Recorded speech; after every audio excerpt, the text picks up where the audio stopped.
Hello, Knockouts. Tonya TKO here, and I'm a self-love specialist and relationship expert from TonyaTKO.com. I teach you how to love yourselves and each other. So my question for you is, if you if you become engaged to a person, and the moment that you become engaged to them, Twitter pulls up old racist tweets that your new fiance has said and done online back when they were in college, what do you do? So this has happened to Charles Leno Jr.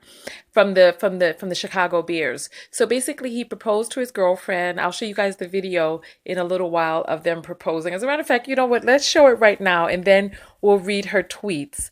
So here he all right, it's loading. Here it is. So he opens up the ring box and he gets down on one knee. And here she comes over with her little pom-pom hat. And she's like, yes, yes. So she's so happy. And oh, she's so handsome. Yes, yes. And everyone is so happy. And it's oh, well, wonderful. And it's a Tiffany's box, too. And now they're gonna go put the ring on. Okay, okay, okay, okay. You guys got the judge. So he's so happy. Oh, the people jumping up and down. Wonderful, wonderful, wonderful. And so they're just so happy. She said yes. And everyone is so happy and it's wonderful. Yes, yes, yes, yes, yes. Okay, just a few more seconds of that. All right. So you see his girlfriend now. So let's look at her tweets. So let's go into her tweets one by one. So here she go. This dude pitch black, like I know I like black guys, but he's like burnt toast black. Okay. Then she goes on to say, ghetto people are always naming their kids after stuff they can't afford. Mercedes, Diamond, Bentley, Pearl, light bill, rent, car insurance. All right. Then she goes on. Let's see what else she says in here. This is long, but I just want you all to get the sense for it. I like seeing white guys with black girls and black guys with white girls because mixed babies are so cute. LOL. Okay. I can't tell if love and basketball is why I love black guys or if I love and basketball because I love black guys. This is so vapid. Anyway, it's funny how black guys treat white girls on the campus. It makes me want to go back to talking to white guys. Then we go forward. It's true what they say about black guys. Probably why I can't bring myself to talk to a white man again. LOL. All right. I don't know. Let's see. I don't know anyone here, but I honestly hate them all. So many want to be black people. And then at G N word. Ha ha ha ha ha ha. I did what it just is. It's like this stuff. It's like she's like an earhead. Right? Then let's see what the next one says. Thank God this is the last one. Bitches think they slick. Bitches think they slick. Not even there. Okay, go ahead. Bitches think they slick, but then act like niggas. And if you pillow talking with the women that are screwing you, just know that she gonna tell another nigga when she through with you. So you see she's speaking in the vernacular. And then she goes LOL at someone's name. Loss for Nash, Milo, and Griffin. Damn, all my niggas took a loss tonight in the NBA. Then she goes on. You believe that SHIT all because some lame ass nigger tweet that SHIT? And then we go forward and then she's like, these hoes be acting up and niggas be wilding or whatever or letting I don't even know. But the whole point of it is that she was making these. So this I don't know how old she is now. Maybe some of you can tell me now, like how much time had passed between when she made those tweets and where it is that she is now. So first I want to give a thank you to Queen Gamble or Queenie Gamble from Instagram who sent this to me for me to speak about. My passion isn't really talking about interracial dating. My passion is talking about relationships as it deals with self-love. That's the stuff that gets me really amped. But with this, I actually feel bad for this guy because he's in an impossible position because now he's proposed to this woman. She's his fiance, and then these tweets from back when she was young and immature and back in college have come up. So what do you really do? I'm hoping that whatever it is that transpired in their relationship up to this point is enough for him to know of this woman, that he has a clear enough sense of who it is that she is. I hope that he did his vetting, because now something like this resurfaces. And when I was looking at it, it looked like she had a pretty consistent pattern of liking black men because of what it's true that they say about them, and liking mixed babies. And she said that she looks like she's equal opportunity. She likes when white guys are with black women. She thinks mixed babies are cute. I just, I'm doing this story to get your point of view so that we can have the conversation. What are your thoughts? I'm not going to be a thought leader on this because I don't really have much to add to the conversation besides what it is that I know about evolutionary biology. And it's difficult, when I talk with Black American women about dating black men of other ethnicities.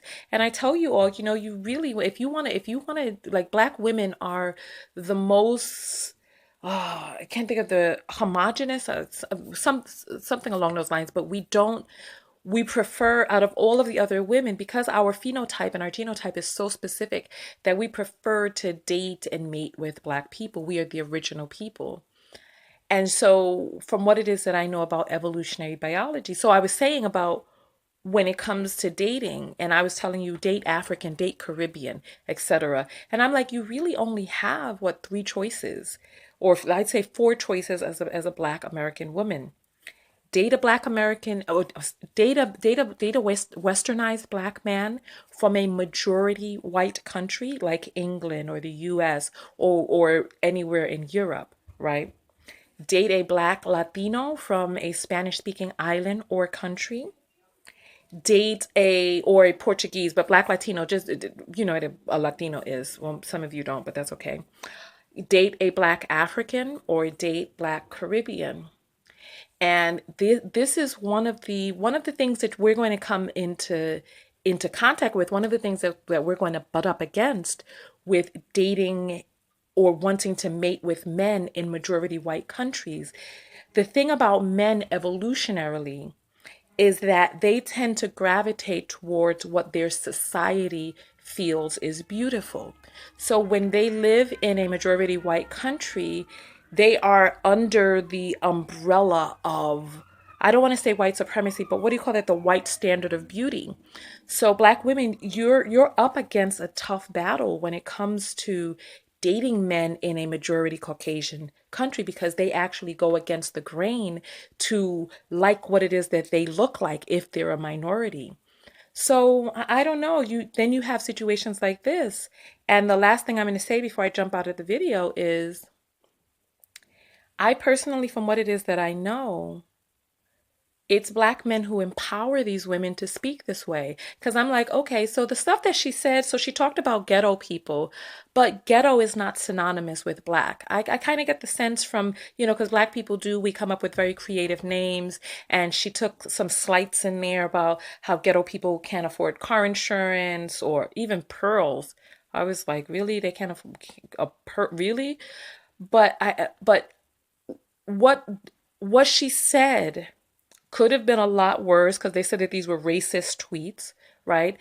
She's been consistent with liking black men. She's been consistent with using the N word. And I personally, from what it is that I've seen, because I had an associate who dated black guys, she was Asian, and she decided that she was going to start using the N word in front of me. And I was like, no, no, no, no, no. I had to shut that down. I was like, no, no, no, no, no, no, no, no, no, no. And she didn't realize, what a big deal it was because the black guys that she dates, she speaks this way in front of them. So, it's like the N word is slang. People who are coming into contact with black culture, behind closed doors, many of these people, like I'm from New York, so you'll see white Latinos who are using the N word. You'll see stuff like this. And then in relationships, it is my guess that black men are empowering these women to speak this way. And so they speak this way to the men, and they feel empowered to come out and speak this way in public. If we did not know that this woman were white, would we have a problem with the way she used the N word and the way that she spoke about ghetto? Because you know what? I think there's something that happens in their brain once they get enough black penis up inside of them. There's parts of them that start feeling like they're inducted, they're inducted into the culture.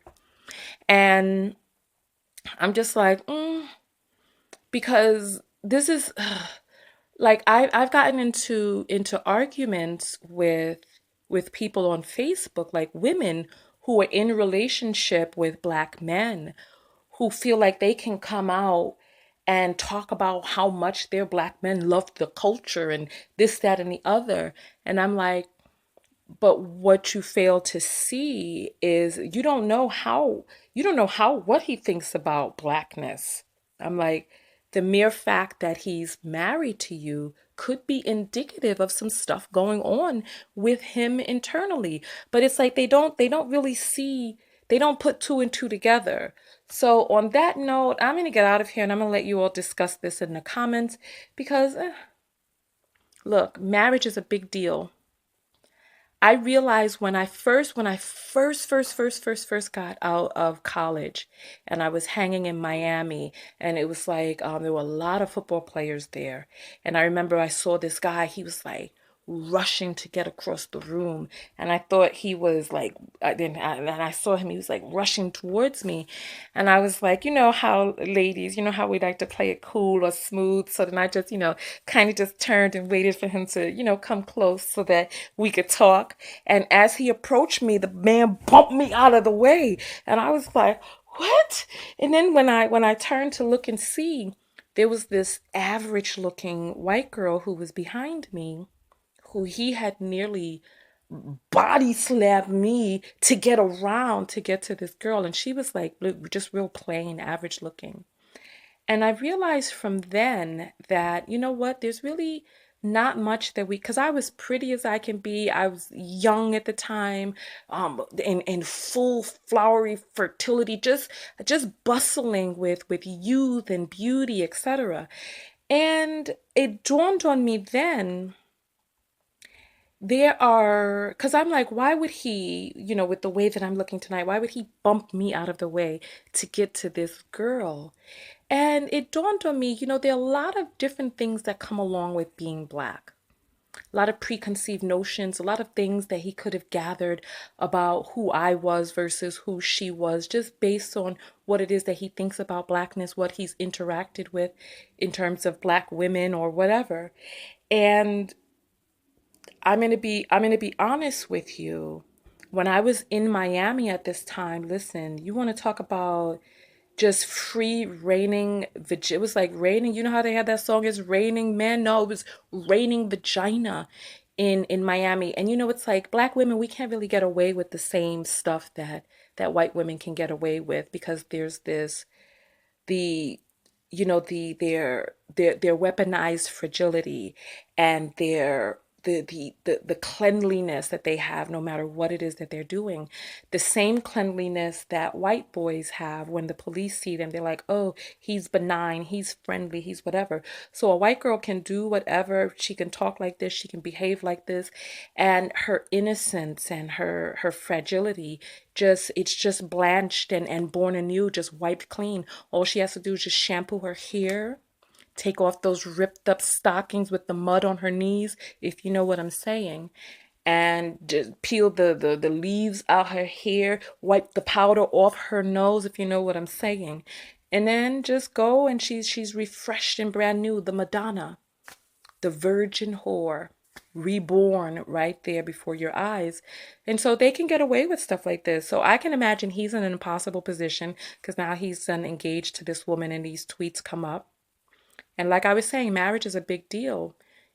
Far too many of us black women, we get upset with, men who decide to date or mate or marry interracially, like black men who decide to do that, leaving us wherever and going forth towards this. Like I said, when you're in a majority culture, they're going to naturally gravitate towards what that society considers beautiful. However, marriage is a big deal. If you have not vetted your partner well enough, if you have not established a true friendship and bond with that person, if you don't have the type of communion with that person where you feel at home, that marriage becomes a life sentence. And it's that person who has to be miserable in that union. And there's nobody that can save him from it. He can get temporary relief if he wants to. Like I have an associate right now who married a white woman who still comes to me talking about just trying to do his black on black flirtations. And I'm like, no, baby, you married who you decided to marry. You're sharing your resources with who it is that you decided to share your resources with. You've created children with and a home and a legacy over there. So don't come trying to flirt with me and talk about how you've always loved black. No, no, no, no, no. You didn't marry black. You're not sharing your resources black. So no, don't try to come to me for your soothing. Don't try to come to me for your soothing when you've made the choice that you've made. I mean, you made your bed, man. Now lay down in it. Lay down in it. All right, and Tonya TKO, on that note, I am out. Go out there and love one another, but most importantly, what? Love yourself. And love yourself enough to not be fooled by societal standards. And find a person who really truly resonates with you, because at the end of the day, it doesn't matter if Chuck and Bryant, and if these people feel like your girl is fine so that you're walking around with this trophy, but you're walking around with a trophy of somebody who really truly doesn't get you and understand you. And it's like at the end of the day, then what do you do? And that's, brother, that is on you. So on that note, I guess when all was said and done, this was a self-love issue after all. Tonya TKO, and I am out. Peace.